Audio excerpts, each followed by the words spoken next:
한 주간 가장 주목받은 과학 소식을 하나로 알아보는 사이언스 핫파이브 시간입니다. 네, 이번 주에는 어떤 이야기가 시청자들의 주목을 받았을까요? 이동은 기자와 함께 알아보겠습니다. 어서 오십시오. 안녕하세요. 네, 5위 소식부터 알려주시죠. 네, 얼마 전 저희가 이 스마트 라이프 코너에서 전해드렸었죠. 이 네. NFT라는 거 혹시 기억나시나요? 아, 네. 대체 불가능한 토큰이라고 네. 하는데 저는 그 개념 이해하기도 쉽지 않더라고요. 네, 저도 NFT 덕분에 트윗 한 줄이 32억 원 가량에 팔렸었다 이런 얘기를 아주 인상 깊게 기억하고 있습니다. 네, 맞습니다. 뭐 말씀하신 대로 조금 어려운 내용이기는 했는데요. 뭐 한마디로 이 가상화폐에 쓰이는 블록체인 기술을 이용을 해서 이 특정한 가치를 매긴 디지털 자산을 뜻하는 겁니다. 네. 이 가상화폐 시장의 규모가 커지면서 이 NFT의 적용 분야도 점점 넓어지고 있는데요.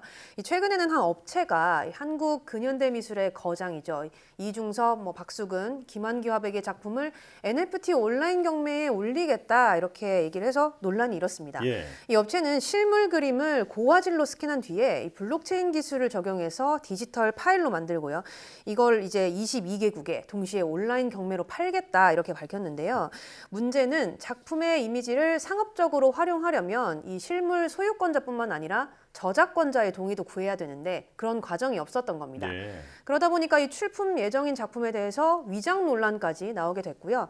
결국 이 업체 측은 경매를 잠정 중단한다고 밝혔죠. 실제로 이 NFT 미술품은 지난 3월에 국내에서도 처음으로 이 경매가 이루어졌는데 이후에 점차 이 활성화되고 있는 추세이긴 합니다. 그런데 이 전문가들은 작품을 보증할 수 있는 어떤 객관적인 방법이라든가 또 이 시장 자체의 안정성이 갖춰지지 않았기 때문에 아직은 좀 넘어야 할 산이 많다 이런 입장을 보이고 있습니다. 네. 또 NFT 거래가 가상화폐로 주로 이루어지기 때문에 이 가상가치, 가치 변화에도 주의해야겠습니다. 네. 다음 소식은 뭔가요?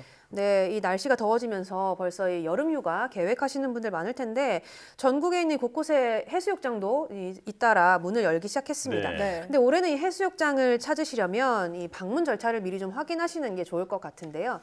정부가 이 코로나19 확산에 대비해서 해수욕장 방역 대책을 강화했기 때문입니다. 먼저 입장할 때 이 안심콜이라는 걸 이용하게 되는데요. 해수욕장의 고유 번호로 전화를 걸면 방문 이력과 전화번호가 자동으로 등록되는 겁니다. 이 손으로 출입 명부를 쓴다거나 또 이 QR코드를 찍으려면 줄을 서야 되고 이 사람이 모일 수밖에 없게 되잖아요. 네. 이런 위험을 줄이기 위해서 이번에 도입이 된 겁니다. 또 이 체온이 37.5도를 넘으면 색이 변하게 되는 이 체온 스티커를 도입을 해서 몸에 붙이도록 했는데요. 네. 사람이 적은 일부 소형 해수욕장에서는 체온을 직접 측정을 한 뒤에 손목 밴드를 채워주고 이 밴드가 있으면 주변에 있는 식당에서도 이 체온 측정 없이 자유롭게 이용할 수 있도록 했습니다. 예. 이 지난해에는 사실 이 코로나19로 해수욕장 방문객이 한 60% 수준까지 떨어졌었다고 하는데요. 올해는 상대적으로 좀 이 긴장감이 떨어져 있기 때문에 사람이 많이 보일 것으로 보입니다. 이 온라인 신호등을 통해서 전국 해수욕장의 혼잡도를 미리 확인할 수 있다고 하니까요. 참고해서 해수욕장 방문하시면 좋을 것 같습니다. 예. 자, 여행이나 모임을 하더라도 개인 방역 수칙은 꼭 철저하게 지켜야겠습니다. 네. 자, 이렇게 일상으로 돌아가려면 아무래도 백신 접종이 아주 중요한 관건일 텐데요. 접종을 완료했는데도 다시 감염이 되는 사례가 나오고 있다고요? 네, 그렇습니다. 2회 접종이 기준으로 돼 있는 이 백신의 경우는 두 차례 모두 맞은 뒤에 2주가 지나면 우리가 이제 접종 완료자로 분류를 하게 됩니다. 네. 그런데 이런 완료자가 코로나19에 걸리는 것이 바로 이 돌파 감염이라는 건데 최근 국내에서도 이런 돌파 감염 사례가 잇따라 나오면서 우려를 낳고 있습니다. 지금까지 나온 사례는 모두 이 화이자 백신을 맞은 사람들에게서 나왔는데요. 이 백신의 효과 차이라기보다는 이 접종 완료자의 규모가 원인으로 보이고 있습니다. 우리나라의 경우는 이 아스트라제네카보다 화이자 백신을 2번 다 맞은 사람이 3배 정도 더 많기 때문입니다. 또 이 현재까지 돌파 감염 비율을 보면 우리나라는 이 10만 명당 0.87명 정도로 나타나는데요. 네. 미국의 경우만 봐도 한 10,000명당 1명꼴로 돌파 감염이 일어나고 있어서 네. 국내에서는 상대적으로 높은 편은 아닙니다. 그렇군요. 네, 아무래도 이 지역사회 감염 규모가 좀 크지 않은 편이기도 하고요. 또 이 변이 바이러스의 확산이 해외보다는 훨씬 더 덜한 것이 영향을 미친 것으로 풀이가 됩니다. 물론 이 백신 효과를 100%라고 볼 수는 없기 때문에 앞으로 이 백신 접종률이 높아지더라도 이 돌파 감염은 늘 수밖에 없는데요. 이 접종 완료자라고 하더라도 지금까지 지켜온 이 기본적인 방역 수칙은 반드시 지키도록 해야겠습니다. 네, 백신 접종을 완료했더라도 결코 방심해서는 안 되겠습니다. 네. 자, 그런가 하면 갈수록 백신 인센티브가 늘어나면서 백신 접종에 대한 인식도 조금씩 달라지고 있는데요. 네. 접종률을 높이기 위해서 세계 각국이 다양한 유인책을 내놓고 있다고요. 네, 그렇습니다. 우리나라에서도 이 백신 인센티브가 시행이 되면서 한 번 이상 이 백신을 맞은 고령층의 경우 경로당이라든가 복지관 등의 노인 복지시설을 이용할 수 있게 됐고요. 또 7월부터는 1차 접종만 하더라도 야외에서 마스크를 쓰지 않아도 됩니다. 네. 자연스럽게 이렇게 되면 백신 접종에 대한 참여율이 올라갈 수밖에 없는데 다른 나라도 예외는 아닙니다. 지금 미국 오하이오 주에서는 이 코로나19 백신을 맞은 사람 가운데 추첨을 통해서 100만 달러, 우리 돈으로 이 11억 원을 주는 이 백신 복권을 도입을 했는데 예. 실제 이 당첨자가 나오기도 했죠. 이 백신 복권 덕분에 접종자가 무려 33%나 늘었다고 합니다. 아, 예. 네. 상황이 이렇다 보니까 다른 주들도 앞다퉈서 이런 유인책을 내놓고 있는데요.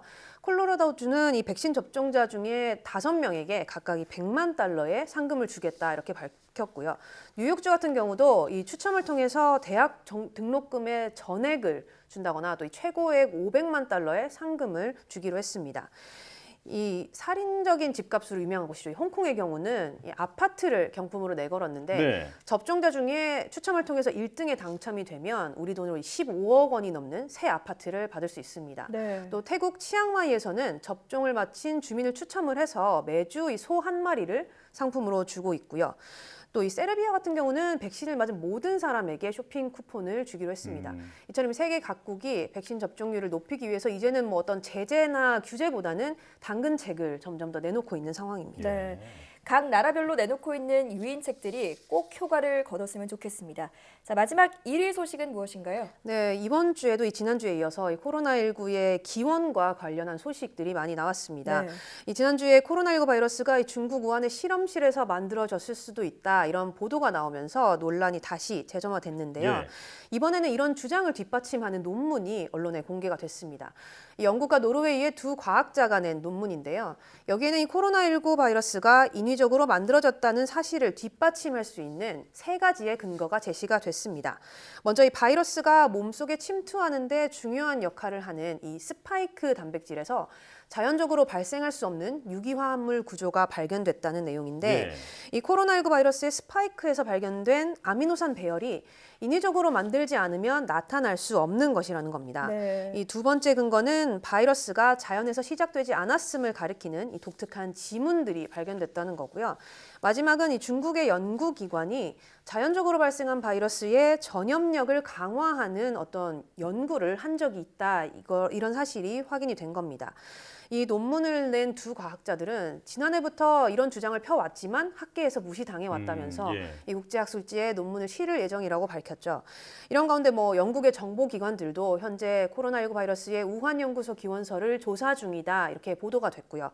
또 미국 FDA 전 국장도 코로나19가 실험실에서 나왔을 가능성을 뒷받침하는 이런 정황들이 늘어나고 있다 이렇게 밝히면서 이 바이러스 기원에 대한 논란은 이어지고 있습니다. 네. 네. 중국은 이런 얘기를 모두 서구권의 공격으로 받아들이면서 점점 더 정보를 오히려 틀어막고 있는데 네. 진실이 무엇인지 정말 궁금해집니다. 이동훈 기자 잘 들었습니다.